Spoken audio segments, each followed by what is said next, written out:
नमस्ते, थर्ड आई में आपका स्वागत है। आज हम लोग बात कर रहे हैं उत्तर प्रदेश में इस समय भाजपा जिसको कहते हैं ना ऑल सिलेंडर्स ऑन, सारे बॉलर मतलब सारी ताकत लगाई हुई है। प्रधानमंत्री, गृह मंत्री, मुख्यमंत्री, केंद्रीय मंत्री सब लोग लगे हुए हैं। एक नए चीफ सेक्रेटरी साहब भी आ गए। सब पूरा चुनाव का पूरा माहौल है। एक जैसे जो उनके सारे बॉलर लगे हैं, fast bowler, slow bowler, spinner bowler, googly bowler, ये बॉलर, वो bowler, under hand bowler, over hand bowler, पीछे से गेंद फेंकने वाला, पैर से गेंद फेंकने वाला, हाथ से गेंद फेंकने वाला, सब तरह के बॉलर।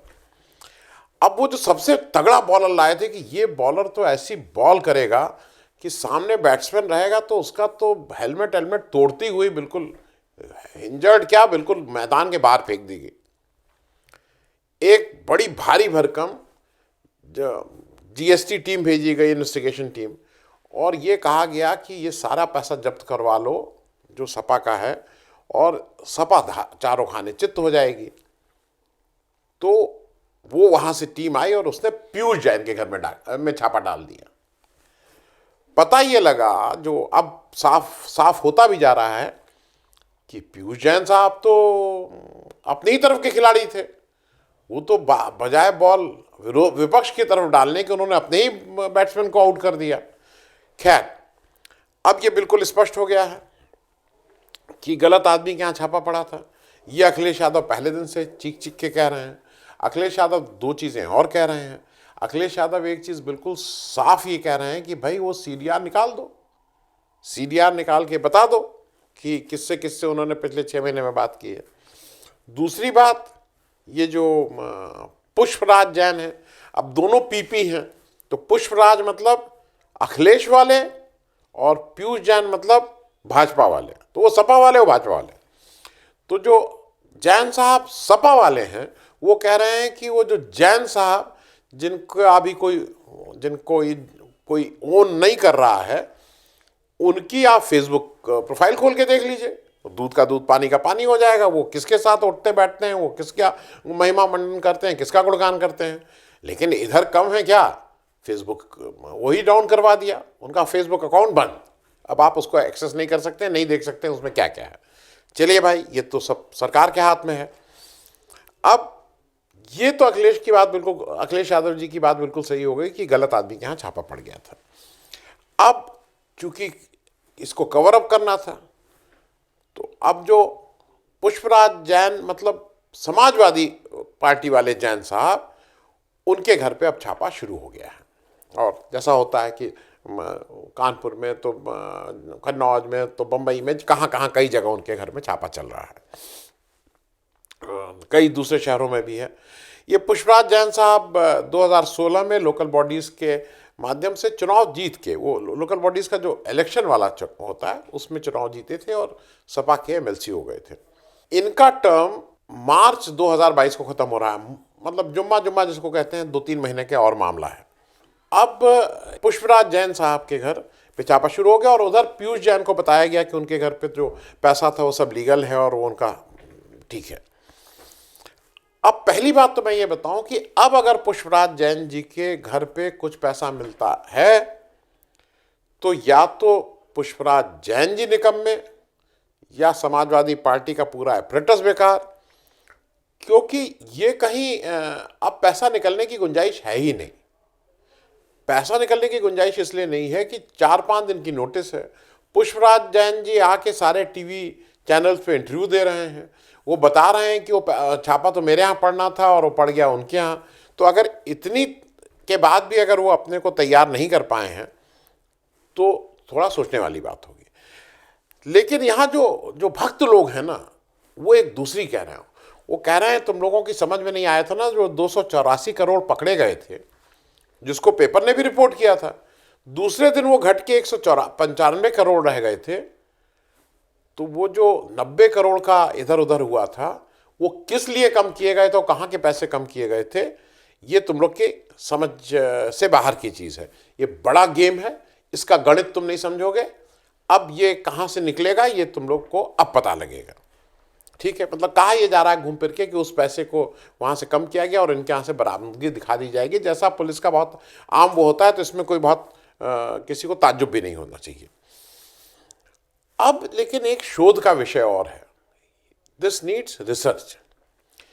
मेरे हिसाब से वो कौन जानकार था जिसने पीयूष जैन का नाम ले लिया था, क्योंकि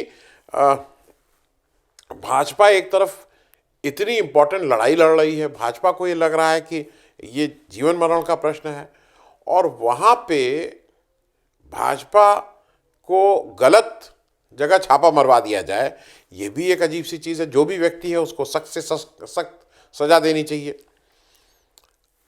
पुष्पराज जैन जी टीवी इंटरव्यू के साथ साथ बहुत रिलैक्स समझ में आ रहे हैं। वो कहते हैं मेरे इतना वो है, व्यापार है उनके पास, उनके और भी बिजनेस हैं, कई देशों में उनका मतलब व्यापार फैला हुआ है। वो रिलैक्स थे, जब भी वो टीवी उस पर आए थे वो कहीं से भी घबराए हुए नहीं दिख रहे थे। अब मैं जरा, ये तो एक बात हो गई, और इसका देखिए, इसका पूरा सत्य तो मुझे नहीं लगता है कि कभी भी पता लगेगा। चुनावी चंदा है, कितना असली कितना नकली, कितना पार्टी का कितना उनका, कितना अपना कितना वो, ये पता तो लगना बहुत मुश्किल होगा। लेकिन ये एक चीज़ बिल्कुल स्पष्ट है कि पुष्पराज जैन जी समाजवादी पार्टी वाले हैं, पीयूष जैन जी इनके विपक्ष की जो पार्टी है उसके हैं ओनर। अब उसके उनकी ओनरशिप नहीं लेगी, ये बहुत जगह होता है। पाकिस्तान का जब या चीन का जैसे कोई सैनिक मारा जाता है तो वो जब वापस करने जाएगी तो कहते हैं कि नहीं हमारा आदमी नहीं था, हमारा आदमी नहीं था। याद है ना, कसाब के साथी लोगों को पाकिस्तान ने नहीं लिया था। तो उसी तरह से बेचारे पीयूष जैन जी को वो जिस पार्टी के लिए इतने दिनों तक वो काम किया और मेहनत की, वो उसको अब डिसोन कर देगी। नहीं नहीं, हमसे मतलब नहीं, हमसे मतलब नहीं। पुष्पराज जैन जी समाजवादी पार्टी वाले हैं, समाजवादी इत्र बनाए हैं, उनको सब लोग समाजवादी पार्टी उसको ओन कर रही है। मैं दो बातें और करूंगा कि एक तो अब ये एक हो गई, दूसरा सरकार लग गई है, सेंट्रल गवर्नमेंट भी स्टेट गवर्नमेंट भी, ऐड की बौछार हो रही है इस समय। मतलब बौछार नहीं, घनघोर मूसलाधार पानी पड़ रहा है। मैं एक चीज इसलिए, क्योंकि मैंने शायद पहले शो में भी आपसे कहा था, ये एक ऐड देखिए। ये ऐड है कानपुर को मेट्रो का उपहार, डबल इंजन की सरकार। ये डबल इंजन की सरकार क्या होती है? हमारा देश संविधान से चलता है, संविधान में एक केंद्र सरकार होती है, बाकी स्टेट सरकार होती है। वहां पे कहीं ये नहीं है कि एक ही पार्टी की सरकार होगी और फलाना होगी। तो आपका ये स्टेटमेंट ही यहां पे जो लिखा जा रहा है ये गैर संवैधानिक है, क्योंकि अगर इसका मतलब आप एक पार्टी की सरकार नहीं है तो दूसरी पार्टी उसके काम में अड़ंगा लगाएगी, इसका मतलब यही हुआ ना। तो ये मेरे हिसाब से एक बहुत ही गैर वाजिब और बहुत ही असंवैधानिक वो है, डबल इंजन की सरकार। और ये सरकारी पैसे पे ऐड निकल रहा है, कोई पार्टी का नहीं। आप पार्टी का ऐड निकालिए ना, लेकिन अशोक की लाट है, उत्तर प्रदेश का लोगो है, इत्यादि इत्यादि। दूसरा एक ऐड है जिससे मुझे लगता है कि ये उचित नहीं है, और ये उत्तर प्रदेश के लिए उचित नहीं है। ऐड में आ रहा है फर्क साफ है। अब आप ऐड देख लीजिए, 2017 से पहले, 2017 के बाद। ऐड दिख गया ना, दंगाइयों का खौफ, मांग रहे हैं माफी। अच्छा, जो दंगा कर रहे हैं भाई साहब, उनके गले में क्या पड़ा हुआ है जरा देखिए। गले में जो बांधे हैं जरा फिर ध्यान से देख लीजिए, वो जरा फोकस करके मैं कह दूंगा उसको दिखा भी दीजिए। जो दंगा कर रहे हैं 2017 से पहले, वो क्या गले में पहने हुए हैं, और ये कौन लोग पहनते हैं और किस समय पहनते हैं। एक धर्म समुदाय के लोग ही इसको पहनते हैं ना, ईद के समय, वो दिखाया जा रहा है। एक धर्म समुदाय को बिल्कुल कहीं से फोकस किया जा रहा है। दूसरा एक और है, फर्क साफ है, ये भी वही है कि बेटियां कितनी सुरक्षित थी बाहर निकलने में। अब वो हालांकि हाथरस हो गया है, हालांकि उन्नाव हो गया है, और मालूम नहीं क्या क्या हो गया है। सब जगह बेटियां कितनी सुरक्षित हैं ये तो सारे लोग जानते ही हैं। मैं इसको इसलिए कह रहा हूं कि ये सरकारी ऐड है, सरकारी पैसे से निकल रहे हैं। 2017 से पहले आप ये कहिए कि विकास की वो रफ्तार धीमे थी, वो धीरे, लेकिन पैसे से पार्टी का ऐड, दंगाइयों का खौफ, मांग रहे हैं माफी। अरे भाई, इस उत्तर प्रदेश में हम भी रहते हैं, आप भी रहते हैं। कौन, क्या मतलब, किसका खौफ, कौन कैसे जी रहा था? ये मेरे ख्याल में एक बहुत अनुचित सा है जो सरकार की तरफ से निकल रहा। अगर ये भारतीय जनता पार्टी की तरफ से निकल रहा होता तो मुझे कोई आपत्ति नहीं थी। मैं इसलिए ये बता दूं कि एक चलते चलते एक अमित शाह साहब ने आज अयोध्या में एक छोटा सा भाषण दिया है। छोटा सा नहीं, भाषण लंबा दिया है। मैं उसके एक 20 सेकंड 25 सेकंड आपको दिखा दे रहा हूं। अरे अखिलेश, जितनी ताकत है इतनी अजमा लो। अब मोदी जी ने भूमि पूजन कर दिया है, कुछ ही महीनों में आकाश को छूने वाला प्रभु श्री राम का मंदिर बनने वाला है, आप रोक नहीं सकते। वो ये कह रहे हैं, अरे अखिलेश, जितनी ताकत है आजमा लो, आप रोक। अब वो अखिलेश को ये ललकार रहे हैं कि अगर आप में ताकत है, जैसा उनका कहना है कि अखिलेश बिल्कुल चाहते हैं कि राम मंदिर ना बने, तो कह रहे हैं अगर ताकत है तो रोक लो। एक तो अमित शाह साहब, ये उत्तर प्रदेश है, अखिलेश यहां के मुख्यमंत्री रहे हैं, तो अखिलेश अखिलेश क्या हुआ? आपके यहां कोई नौकरी करते थे क्या? क्या आपके यहां कोई झोला उठाते थे आपका?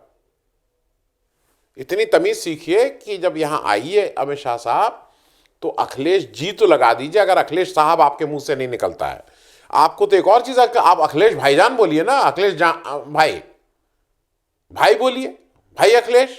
आपको तो, क्योंकि आप जिस परंपरा से आ रहे हैं ना, उस परंपरा में भाई जी बोला जाता है और वो अच्छा लगता है, सबको इज्जत दी जाती है, जी जी बोला जाता है। ये अखिलेश अखिलेश क्या होता है? एक तो पहली चीज ये। दूसरी चीज, आप जो बार बार ये कह रहे हैं ना कि जितनी ताकत, अरे भाई, अखिलेश यादव या कोई भी क्यों रोकेगा राम मंदिर? आप मुंह में शब्द क्यों डाल रहे हैं? आपको वही सब पुराना है। आप वो पूरा अगर भाषण देख लीजिए तो उसमें वही कि कार सेवकों के ऊपर। आप एक चीज जान लीजिए, ये उत्तर प्रदेश है, ठीक है? इस उत्तर प्रदेश में अगर मैं अखिलेश यादव जी की जगह होता तो आपसे प्रश्न पूछता, ए अमित शाह साहब, ये याद रखिए, यहां गोधरा नहीं होने देंगे। क्योंकि उत्तर प्रदेश में ये तय बात है कि हमारी रवायत में जिस तरह से ऑर्गेनाइज हुआ था पूरा गोधरा, वो यहां नहीं होगा। अगर यहां हमने 2013 में कोई गलती की भी थी तो आज उसकी भरपाई अल्लाह अकबर और हर हर महादेव के नारों से वहाँ के जाट और वहाँ के पश्चिम उत्तर प्रदेश के जाट और मुसलमानों ने उसकी भरपाई पूरी कर दी है। तो ये जो एक धार्मिक उसको उन्माद को फैलाने का एक जो जुनून फैला हुआ है ना इस समय भाजपा में, और खास करके led by all these ministers, ये एक खतरनाक ट्रेंड है। क्योंकि जब इलेक्शन आ रहा है, आपको इलेक्शन के सिवा और कुछ सूझता ही नहीं है। आपको नहीं लगता है कि ये प्रदेश को इलेक्शन से पहले भी रहना है, इलेक्शन के बाद भी रहना है। आपने एक चीफ सेक्रेटरी किया, दुर्गा शंकर मिश्रा जी, बहुत सालों से उत्तर प्रदेश में नहीं है, सेंटर में है, अच्छे माने जाते हैं। मायावती जी के ज़माने में शायद सिविल एविएशन सेक्रेटरी या क्या थे, अच्छे एफिशिएंट ऑफिसर माने जाते हैं। वो भागे भागे आए हैं और उन्होंने जैसे ही चार्ज लिया, एक तो वही से कहना है 2014 से सब डेवलपमेंट शुरू हुआ, वो सब ठीक थे भाई, अगर जिसने एक्सटेंशन दिया है तो इतना तो बोलेंगे ही। लेकिन उनकी प्रायोरिटी समझ लीजिए, 31 दिसंबर को रिटायर हो रहे थे, उनको 1 साल का एक्सटेंशन दिया गया है। वो उत्तर प्रदेश आते हैं, चार्ज लेते हैं और चार्ज लेने के बाद जो पहला काम करते हैं, जाके इलेक्शन कमीशन से मिल रहे हैं। प्रायोरिटी बिल्कुल क्लियर है कि हमें करना क्या है, उसमें कोई वो नहीं, गलतफहमी नहीं है उनको। कैसे इलेक्शन करना है, कैसे इलेक्शन मैनेज करना है, ये सब उनका काम है। क्योंकि दिल्ली से बुलाए गए हैं, एक्सटेंशन दिया गया है, तो विथ अ डेफिनेट, जिसको क्या बोलते हैं, चार्टर तो दिया गया होगा ना कि ये आपको ऐसे काम करना है। क्योंकि अदरवाइज कोई भी आता तो चीफ सेक्रेटरी जब आता है सबसे पहला काम क्या करता भाई, अपने जो बाकी सेक्रेटरीज उनसे मिलता, कुछ हालचाल लेता, देश की प्रदेश की, और वो लेता, भागे भागे तुरंत इलेक्शन कमीशन। अब लोग कहेंगे नहीं नहीं, इलेक्शन कमिश्नर आए हुए थे इसलिए। अरे तो इलेक्शन कमिश्नर कौन सा, ये कोई साइकिल चला के जाते हैं क्या? इलेक्शन कमीशन दिल्ली रहते हैं। आप हफ्ते के 3 दिन अभी भी दिल्ली जाएंगे क्योंकि आपका घर परिवार तो दिल्ली में आप छोड़ के आए हैं, तो वहाँ कभी भी मिल सकते थे, शाम को मिल सकते थे। लेकिन ये बिल्कुल दिखा रहा है कि किस हद तक ये है। चलते चलते मैं एक बात और कह दूं जो कहीं आज किसी एडिटोरियल में निकली है, और वो अगर ये बात थ्योरेटिकली लगता है कि बिल्कुल होनी चाहिए, भाजपा इसको होने नहीं देगी, ये भी मैं इसका आंसर पहले ही दे दे रहा हूं। उसका कहना यह है कि अगर लेवल प्लेइंग फील्ड रखनी है इलेक्शन के समय, तो सबके इलेक्शन की वर्चुअल कर दीजिए और उसके भी फिक्स कर दीजिए कि आप इससे ज़्यादा नहीं कर सकते हैं। जैसे टीवी में टाइम मिलता है, जैसे रेडियो में टाइम मिलता है, उसमें इस तरह का भी टाइम करवा दीजिए। बंद कर दिए कि सारी कोई रैली होगी ही नहीं ऑफलाइन, मतलब रैली नहीं होगी। करिए आप भी, लेकिन फिक्स कर दीजिए। ये थोड़ी कि आप 200 करिए और दूसरा को 2 भी न करने दीजिए। हालांकि अभी देखा कि आप दूसरे को परमिशन ही नहीं देते हैं दफ़ा 144 और किसके नाम पे। तो मैं इसको इस रेफरेंस से कह रहा था कि उत्तर प्रदेश का जो 2022 का चुनाव है वो बहुत ही अहम है। आज साल का आखिरी दिन है 2021 का। आज मैंने एक दिन में कार्यक्रम किया था, क्या खोया क्या पाया। खोया तो बहुत कुछ, अपनों को खोया, 756 किसानों को ने शहादत दी, लेकिन पाया भी कुछ। पाया देश की एकता, पाया देश की अखंडता, पाया फिर से वापस पाया गांधी को। क्योंकि आप जितनी गाली दिलवाओगे गांधी को, आप जितना महिमा मंडन करोगे गोडसे का, गांधी तो उतने ही मजबूत होके वापस आएंगे और हमें और इस देश का मार्ग प्रशस्त करते रहेंगे। आप सबको 2022 की बहुत बहुत शुभकामनाएं। ईश्वर से यही प्रार्थना है कि 2022 आप सबके लिए मंगलमय हो, आपके घर परिवार और सुखी और समृद्ध हो। धन्यवाद। अगर आपको दी पब्लिक के कार्यक्रम पसंद आते हैं तो इन्हें लाइक करें।